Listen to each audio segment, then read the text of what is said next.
afternoon, everyone. I am officially calling our June meeting of the Board of Managers of Preschool Conference to order. Glad to see everybody. We have forms, so we can get started. So everybody has their papers in front of them, and I'm gonna ask, I'm asking Tony to do the roll call for us, since I gotta sit in for Micah, he's gonna sit in for me on the roll call. All right, this is our list. Okay, there we are. Okay, well, welcome and a roll call. Nikita Anderson. Absent. Pamela Bowers. Present. Verlene Dodson. My friend can use the microphone a little bit closer. I'm sorry. Verlene Dodson. Terry England. Present. Marcia. Present. You already called me. Here I am. Michelle Hopkins. Lisa Hutchins. Carolyn Jones. Here.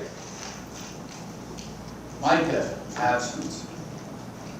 Raven McKinney. Ross Meyer. I saw him, he's outside. He is outside. I saw him outside. He'll be here shortly. We'll let him call in later. Christy. Present. Here you are. Laura. Here I am. Wonderful. Sally. Present. There you are. Okay. We have 1, 2, 3, 4, 5, 6, 7, 8. And here's Ross. 9. Right. Here's Miss Verlene. And Miss Verlene is present. Okay. Right. We are. Okay, so that constitutes a quorum, doesn't it? Yes, it does. Okay. All right. I report quorum. All right, thank you. All right, next on our agenda is the review and approval of our minutes from our May meeting, May 28th. Hopefully everybody had a chance to look at that. Are there any corrections or additions to the May meeting minutes? Motion to approve. Okay, Sally moves for approval. Can I get a second? Pam, second. All right, all in favor, signify by saying aye. Aye. Opposed? Motion carries. So minutes are approved. All right, so next on our agenda is our mission moment. Can I have Kenitra do our mission moment? Yes. All right. Good afternoon.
Good to see that we're doing some good work out there, and congratulations to Ms. Scruggs. All right.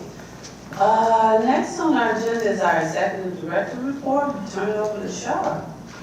Thank you so much. So quick snapshot, just to update you all, the financial town hall with CPS was a success. We were in the room with just us. We didn't have the public show up in person, but we had almost 400 views online. It was a lot of fun, and we're looking forward to doing it again. A reminder to everyone that on July 7th, the new Step Up to Quality guidelines are in place. So we are working with our partners at Cincy for Children and everyone in our network to make sure providers are well prepared for that. And we will have an update on that for you at our August meeting, when we also turn to the renewal of our coaching contracts as well. This was the final week for comments on the CCDF plan. If you all don't know, that is the statewide plan for October 2024 through 2027 that really outlines what the state will do with most of the federal funds it receives for childcare and quality improvement in childcare. So we'll give you the update on the final of that.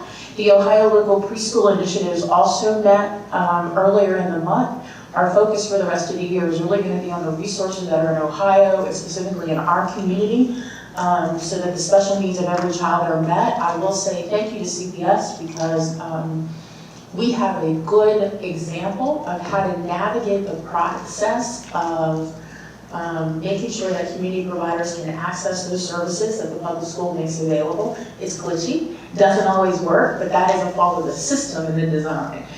We also work with communities like Dayton who don't even have a roadmap and asked us to use ours, right? And there are other resources that the state is bringing to bear and other private providers to make sure that we can deliver on that strategic objective that we had to make sure whatever a child's needs are in early education, that we can serve those. And finally, to report that as of today, I have a fully executed and signed master agreement.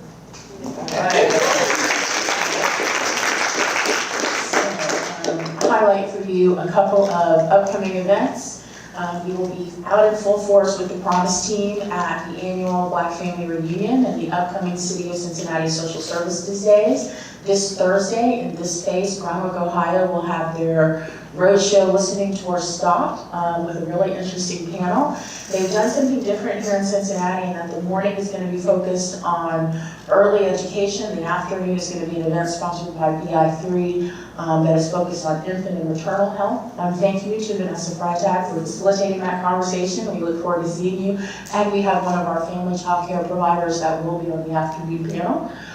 The purpose of this, remember, is to give Groundwork Ohio input as they develop their policy agenda for the upcoming year.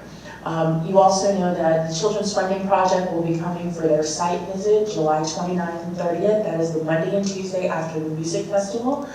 We are finalizing all of those agenda items. We will have about 15 visitors from cities across the country that are trying to launch their own voter-approved initiative. We'll be having a dinner here. All board members are invited to the dinner. To network, to meet other people, all of our partners in the room, to really talk about best practices. And so it'll be an interesting opportunity for us as well to convene all those that we think can help us start to think about what the next 5 to 10 years look like for Preschool Promise. Not only in partnership with CPS, but as you all know, the broader vision to say, how does someone other than Cincinnati also have a Preschool Promise? Is Norwood City Schools ready, right? Is Princeton City Schools ready? They are coming to help us think about that and what that big vision looks like.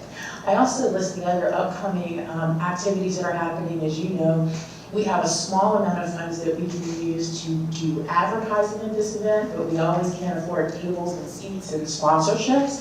So if you're planning on doing that individually and buying your own tickets, please let me know, because we can put all of those ticket purchases together and add our sponsorship dollar on top of it so that we actually can be engaged sponsor and get some more publicity. So October and November, as you know, again, is gala season, so everybody's ready.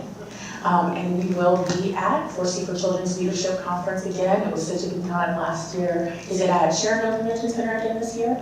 It is.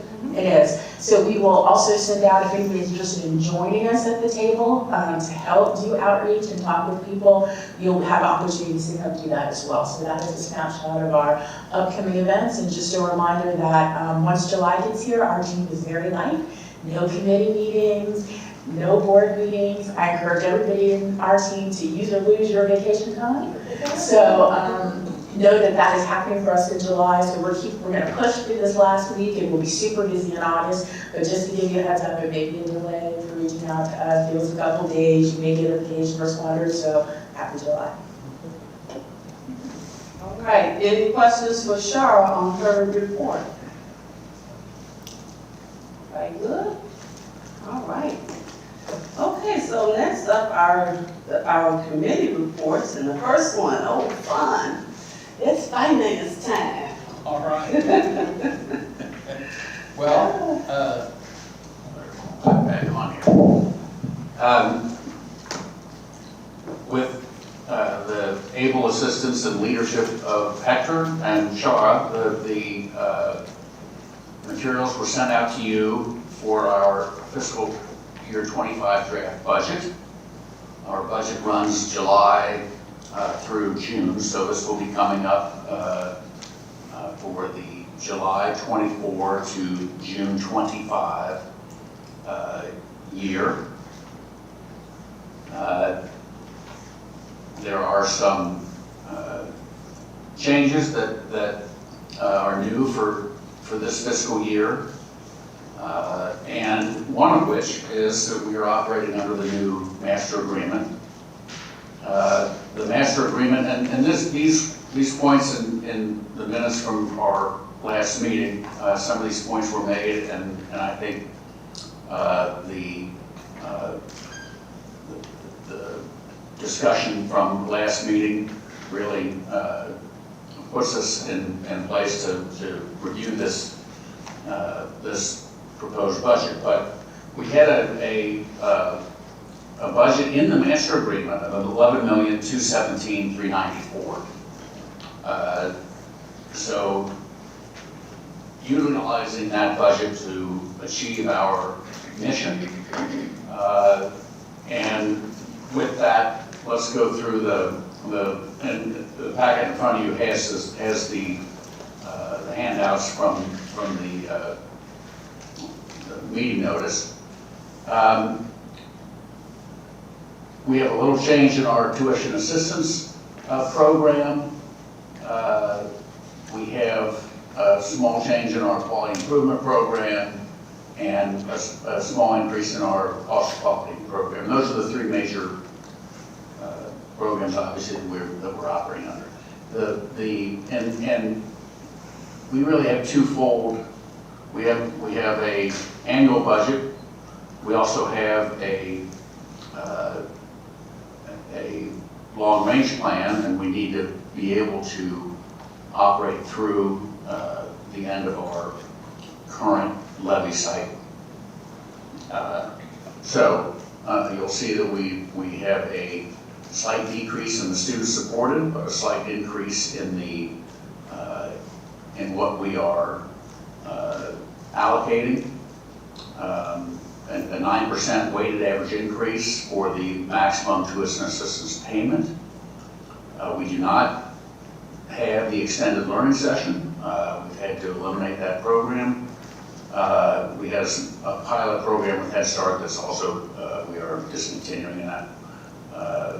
That was really a one-year pilot. I'll just mention these, then we can look at some of the numbers.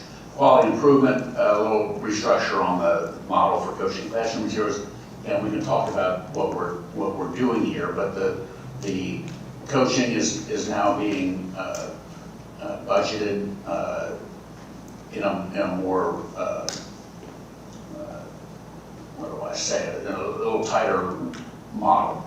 We have a budget that we have to meet, and so the coaching hours will conform to that budget.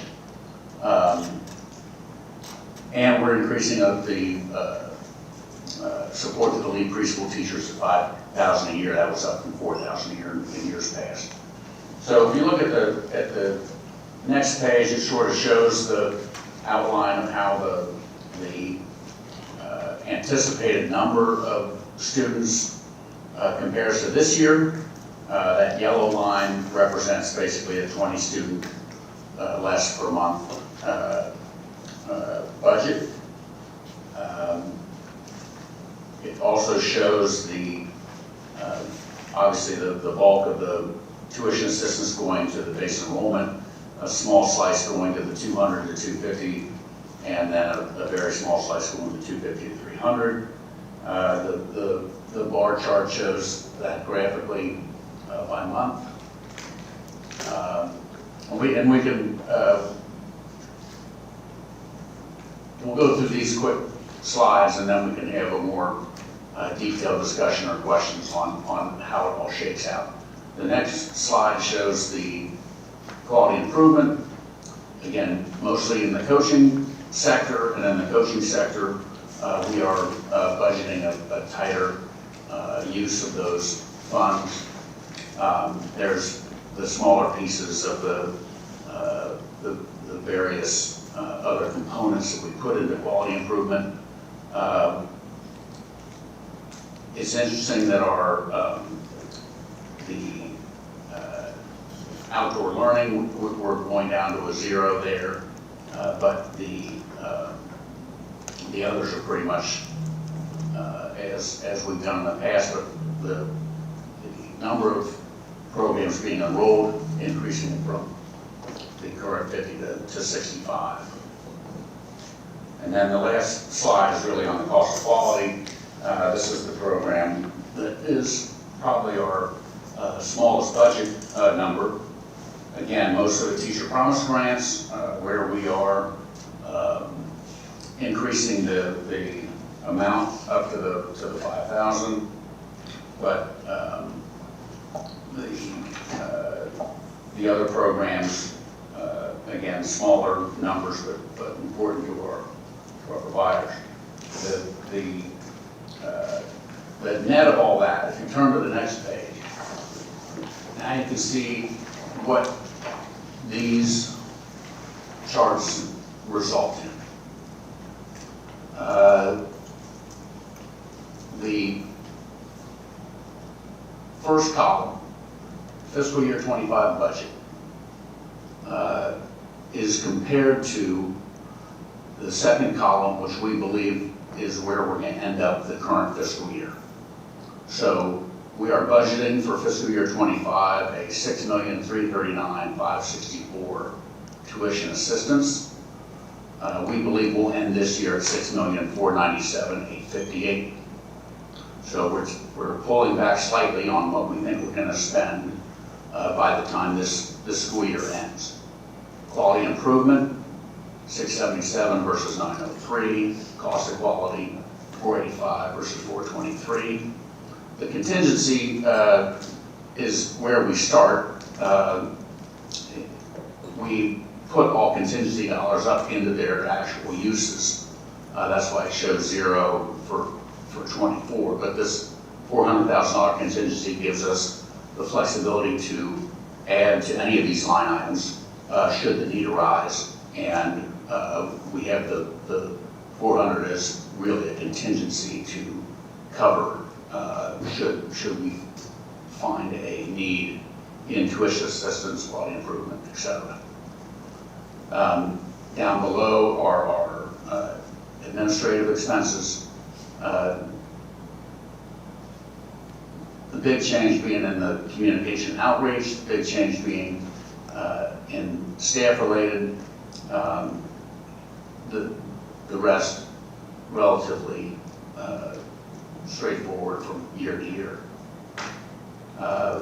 When we get to the bottom, our total is $10,772,000. That gives us effectively a underspend on the budget allocated in the master agreement of $11,200,000. That underspend being important so that we can build up reserve for the final year of the levy.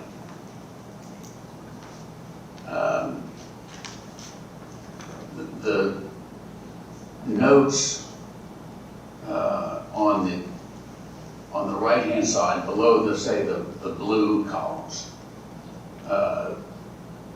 lay out the major reasons for the changes between 24 in our proposed budget. So you can see in the first note, number 1, TA, we are increasing the maximum amount available. Average increase of 9%. That's a $900,000 increase in our budget from 24 to 25.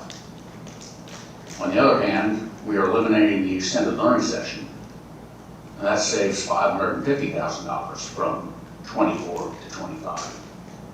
The Head Start pilot, ending that, saves us $350,000, and budgeting 20 students fewer per month is a $150,000 reduction. You add all those up, shake them in the pot, you end up with a $6,339,000 versus $6,497,000, and we're basically $158,000 less than we were in 24. Each of the lines is explained in a similar fashion, with the major items being outlined.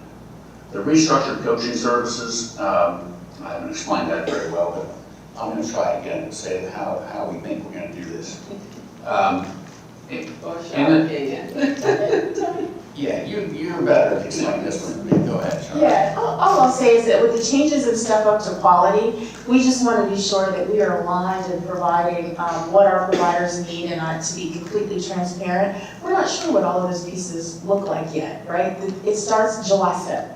Right, and so we just want to be ready, but what we were really sure of is that we have to maximize the support that we have for providers and the coaching in doing that, and redirect that to those services rather than outdoor equipment, right? Rather than supplies and materials. And some of the things that are pulling those triggers for us is we aren't sure what the state's going to do. If the state decides to do the training and the curriculum and new required curriculum, we're not going to put money in that bucket, right? But if they don't come out with that RFP because they have a year and a half to make those changes, we have to get our providers ready now to make those changes because we know they're on the long trajectory, right? So that restructure of coaching services is kind of a big picture to say this is where we think we're going to be. And we'll continue to develop that as we learn more from the state, the more we rely on our coaching partners at 4C and Learn to Grow, and what the needs are of our providers. That's one for restructuring coaching. I'm sorry. Thank you, Chuck. So as you see, each line item has a note describing the major changes from our 24, what we believe to be actual, where we're going to actually end up in 24, and where we budgeted in 25. Again, there's some changes in how we plan to operate. We plan to make a change in our evaluation contract to save some money, but we plan to spend more in communication and outreach.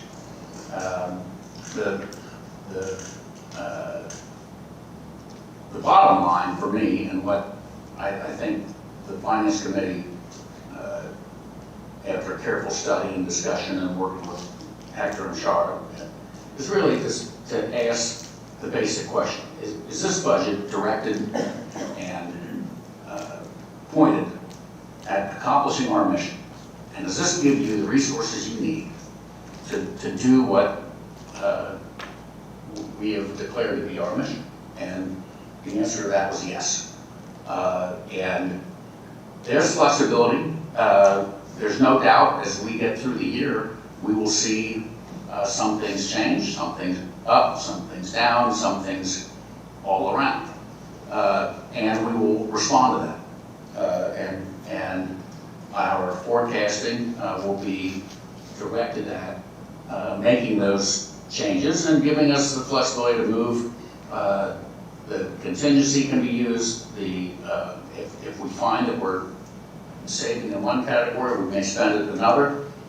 But as the projections of the levy funds on this page is really a key component of our budget analysis, and that is designed to give us sufficient funds to operate in our last fiscal year of the levy, without falling off a cliff. The levy provides $7.5 million a year to the preschool promise. We have grown, and this is a good thing, to provide, you know, at a $10.5 or $11 million run rate. So we need to take the underspends from the prior years, and we have to have those available to us, so that in our last year, we're not going to operate at a 50% or a 40% level. We want to be able to ensure that we can do a full year. Now, we have to operate this way because we don't know if we're going to have the levy renewed or not. If we know the levy's renewed, well, we still need to figure out how to get from 7.5 to 11. That's going to be a major initiative for us over the next 2 years. And we'll leave that for another day. There's the next page, and then we can open it up for questions and thoughts, comments.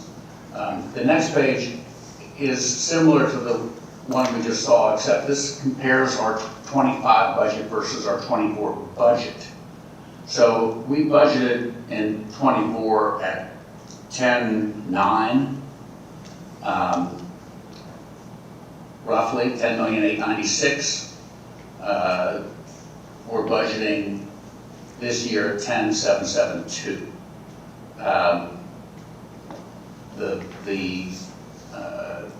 The difference between the two is we think we're actually going to spend something less than the 10.8.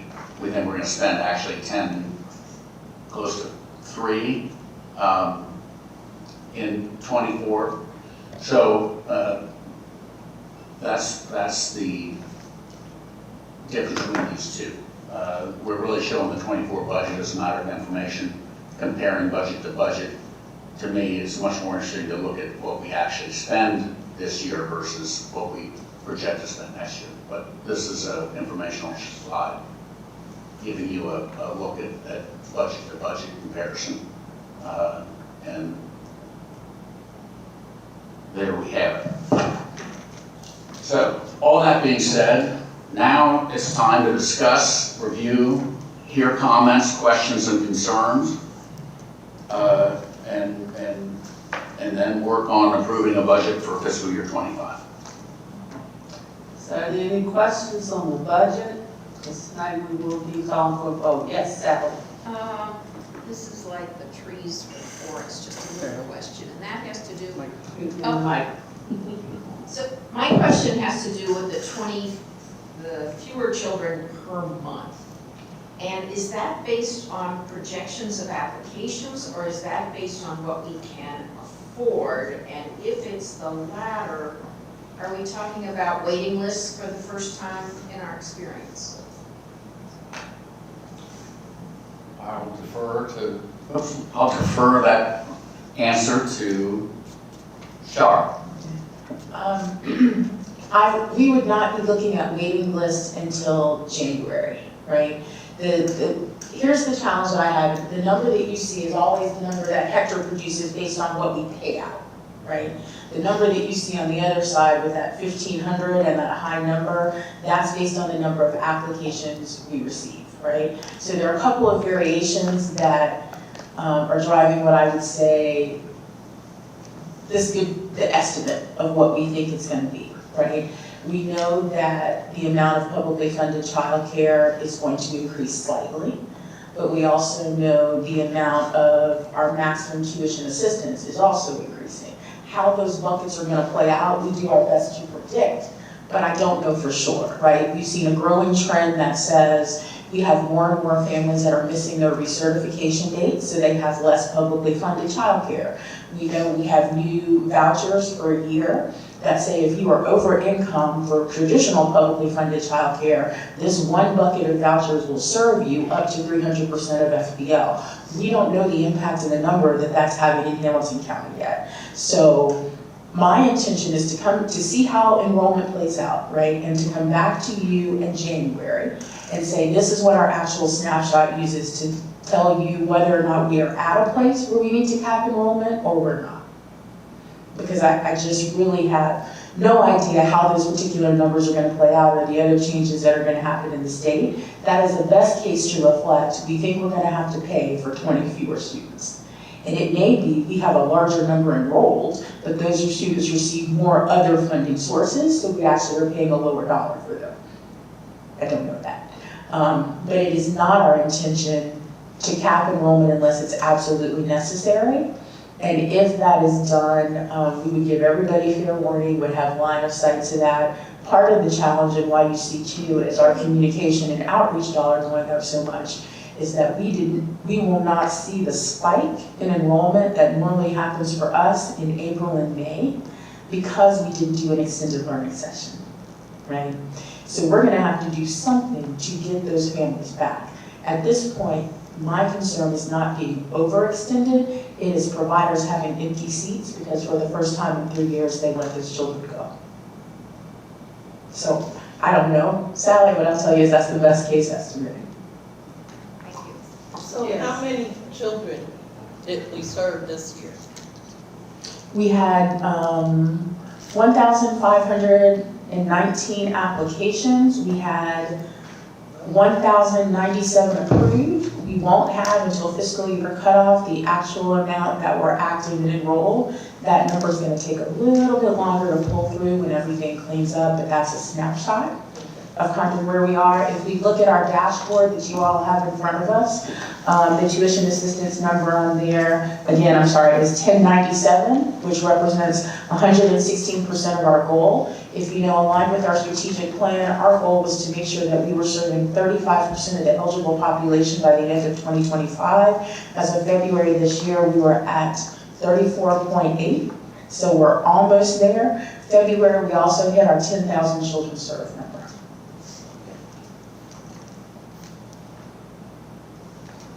What other questions? Board members have? Just I know you've touched on this in various ways, but the increase in communications and outreach is gigantic. Could you, both from the projected and from last year's budget, could you talk a little bit more about that? Absolutely. So what our providers asked us most for is promotion support, outreach support, communication support. It would be nice if I said our website was a hot mess. And that is because it requires someone to constantly do those updates, devoted to that. We have never had that. You know, we all take a piece of it. We can't afford not to have that if we're targeted on enrollment in what we do. We had a Facebook page we had to pull down and start from scratch because nobody could find the initial user surface platform to do that. So we spent the last 4 months rebuilding our Facebook page. So we have to figure out how to do that. There are 2 communications and outreach things that are built in here that we are not going to launch until January to see if our budget allows it. One is Pitch Night, as you know, that brings us a lot of innovative and ability to do our strategic plan. The other is something that we hope that we'll be able to do in partnership with Elements that looks like us doing community-based design work that looks a little bit more like a mural and less like a billboard. We'll continue to make those investments in Metro and what that looks like. So our communication strategy and why that outreach is so high, it is really us throwing everything at it to see what's going to get us where we need to be, knowing that if we get to November and we're already at our 900 enrollment number and we're already there, I'm probably not going to have to invest the same amount in billboards, right? If providers tell us all the seats are filled and we don't have to do specialized outreach for family and child care providers, we probably aren't going to do a 10K investment in a promo class, right? But not knowing that, that's what that huge jump in dollars looks like because we know we have to get better at it. You know, we have to get better at it, and that was the #1 thing providers asked us for.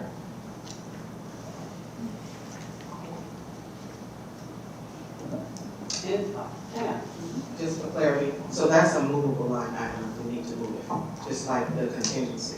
Everything is Okay. movable. You as a board, everything is movable. Anything you tell me to move, I can cut it off and clean it up. Any other questions? Okay, I'll entertain a motion for approval of our fiscal year 25 budget. So moved. Ms. Ross moved and Laura second. And any other discussion? All in favor, say aye. Aye. Opposed? Motion carries. We have us an approved budget. All right. Thank you, dear. Okay. Shara's good. When did we approve the budget last year, or did we never do it because we couldn't? Oh, boy. We approved a budget, we do not operate out of compliance, we approved a budget, it just was, it was a modified budget with some contingencies. Yeah, we handled our business. All right, governance committee, I'll report on that. So a couple things going on. This is the season where we are looking at our board complement. We'll be looking at the class of 2027. So we'll be in touch with the members whose terms are expiring now and find out what the intentions are, send those letters out to the nominating organizations. You do have a copy in your packet of our board terms, they're right behind the budget. Okay, so you can take a look at that. Now, trying to gear up something here, the annual review of the board governance principles. So we do that in two phases. We do a first read in August, and then we will approve them at our annual meeting in September. So our August meeting is going to be really important for us to be there because we are taking a look at our governance principles. We're taking a look at them with respect to our new master agreement, our renewed master agreement, and things that we want to recommend that we do so that we operate more smoothly, we give our staff the latitude that they need, and we as a board are operating as efficiently as possible. So I want to encourage us to be at that August board meeting. We got July also, we should be there, right? Also, recently we were asked to complete a skills survey. So hopefully everybody had a chance to do that. That helps us in determining what our skill needs are for our board, and so that will go in the letters going to the nominating entities as we prepare for class of 2027. Also in front of you, you have a little piece of paper called Preferred Meeting Times for CPP Board of Managers. Everybody see that? Before you leave the room, please complete this and give it to Tanya so she can put it together. The intent here is to make sure that we are meeting at a time and a day that's convenient for the majority of our board of managers. I think this has been the meeting time, at least since I've been on the board, and that's been almost 5 years now. So, and it was before that too, I'm guessing. So we want to make sure that we are accommodating everybody. So please, before you leave, complete that. And let me see, I think that's all. Did I miss anything? Oh, yeah, go ahead. I think also just to open it up for recommendations, opinions and ideas of anyone that you may recommend for a board member, to send that to Marcia as governance committee chair. When we did the skill matrix and tried to align that with our strategic plan, the identified needs that we had is someone that has experience in statewide policy and advocacy, someone that has philanthropy experience would be helpful as well, and always someone that is a parent or has recently had a child enrolled in some aspect of early childhood education from 0 to 5. So those are kind of our priorities that we'll be including in the letter to the nominating committee. So if you all know of anyone that may fit in those categories, I would suggest that you not only share that with Marcia, but share that with your nominating entity as they look to select who they will send and who their nominees are to the board. Yeah. Okay. Any questions for governance? All right. Oh, yes. Go ahead. I have a question about something. So So we have a number of board members who, as best I can tell, are not fully participating. And I wondered if this time survey was to address that, and if we're addressing that in any other way. Yes and yes. Okay? Yes. Because sometimes we just don't know that people have, have a challenge with the time, and so this is one way of getting at that. Yeah. Okay. Any other questions? All right, our next committee report is communications, and I'll turn it over to Terry. Yes, you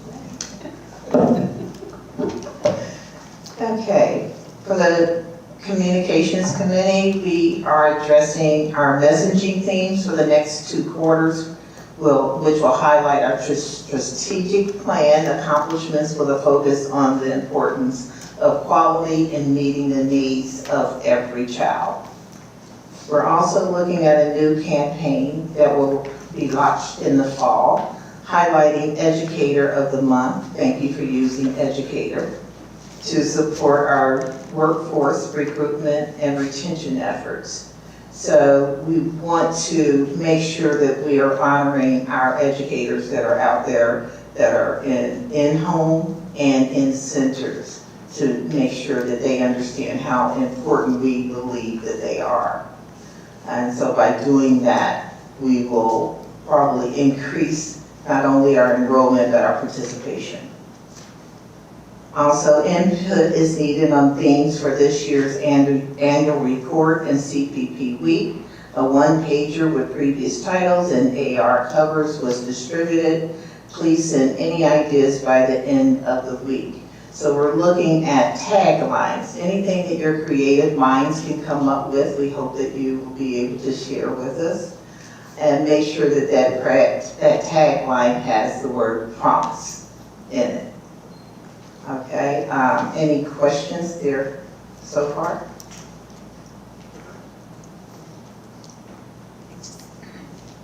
One more thing that I failed to share, and I'm sorry that we didn't bring the graphic, but I don't know how many of you saw the Sunday Inquirer had the photo of one of our graduations and a tagline that highlighted Preschool Promise. So we will send that to you at the end of the week in the Board of Managers update. So thank you, Laura, for making sure we keep pushing and we get that placement in there. It was great to see all those little faces and actually show the community how their investment in Preschool Promise continues to go. That's awesome, because I don't get the Inquirer.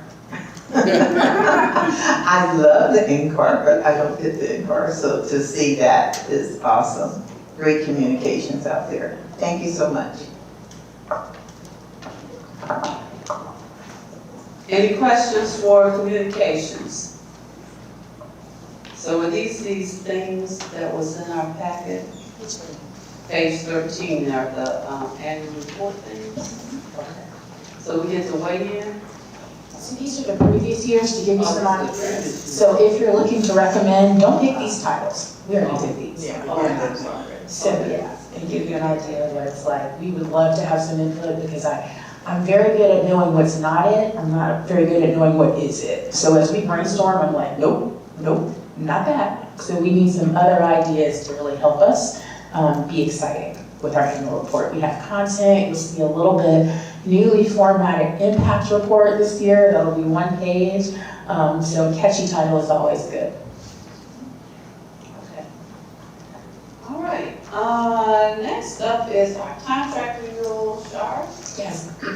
So it is renewal for peanut butter and jam, and you all saw it is incorporated in the budget that you all just approved, and you have the summary for the renewal sheet, and I just want to highlight for you that administrative expenses for the musical journeys did go up slightly.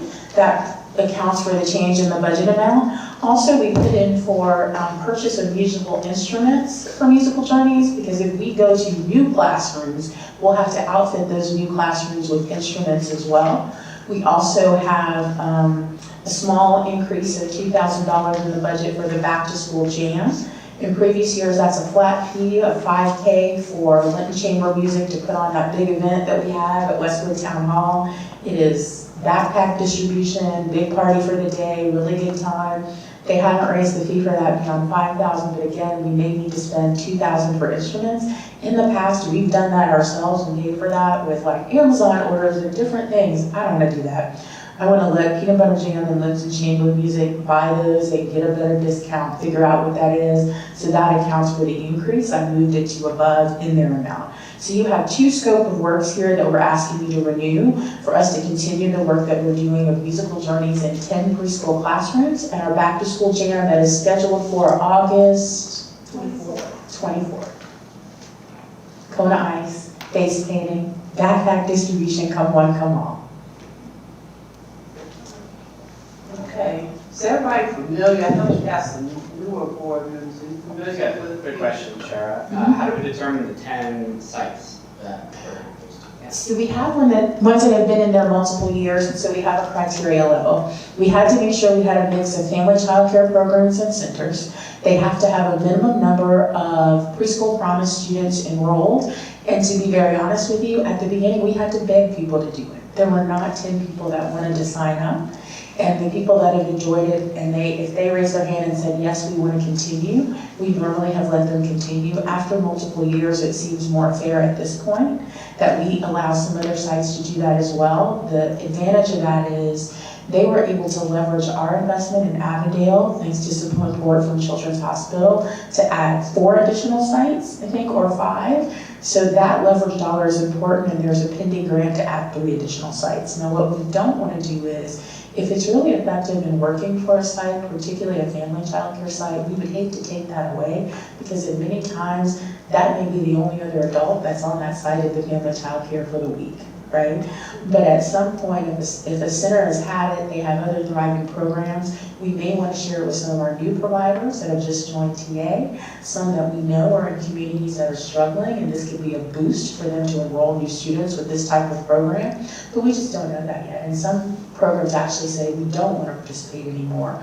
Part of what Lincoln Chamber Music and PB&J does as well is they do an OKRA approved training for all of our providers, so that if someone wanted to take the PD class to learn how to do some of this musical education aspects independently, that they can able to do that with the agreement that we will purchase the instruments, even though we may not provide the weekly musical journey session. So now it's a little bit more attractive, but we haven't had a situation where we've had more people that request it than we've had the capacity to serve yet. I wish that was our problem. It is more me, our team, like talking people into it. Like, can they come today? You're gonna like it, you're gonna love it. They come with piano readings. So that's where we are. Because anyone that may have requested it that we didn't have budget for, they were able to leverage and pull from other sites. What is the time frame for the back to school jam? So we're trying to keep it to an hour this year, and I think we're starting at either 9:30 or 10. At 10. It's been really long. What I thought was too long, because we do a concert, and then we do some backpack giveaway, and we have some games, but it's Saturday morning, right? And as I tell people, we don't have hot dogs, we have Kona ice, we're not that popular. They're not going to do that all morning. We just want you to get a flavor of it. We want providers to come. So we're trying to keep it this year to like an hour and a half, but also bring some other resources that families may enjoy. And it really is a community event that surprisingly more people attend that are interested in early education from the community than currently enrolled students. Great, thank you. You'll all get a save the date postcard. We're finally able to get to do that. They're at the print house now, so they'll be ready. Any other questions? All right, so again, I will entertain a motion to approve this contract with PB&J. Second. Okay, moved by Laura, second by Terry. Okay, Both contracts, voted at once for both. it's one. It's two. It's actually two. with the Okay. same agency, but we can split or we can do it together. You want to split to be official after what works best for you? Either one. Okay. So it's We'll do it together. more vote. Okay. Okay, So I motion for both, approval of both contracts. okay. Both, so the motion is to approve both contracts for PB&J. Is everybody clear on that one? Okay, all right, good. All in favor? Aye. Aye. And opposed? Okay, motion carried. We got us 2 contracts with PPHA. All right, so we're at the end of our business. We have observers today, no observers today. Oh, that empty table over there, they didn't come out. It was too hot. Okay. All right, so with that, I would entertain a motion for adjournment. Oh, look at Laura. Yeah, that's her job. And Terry seconds. And all in favor? Aye. Opposed? Only the devil would. All right.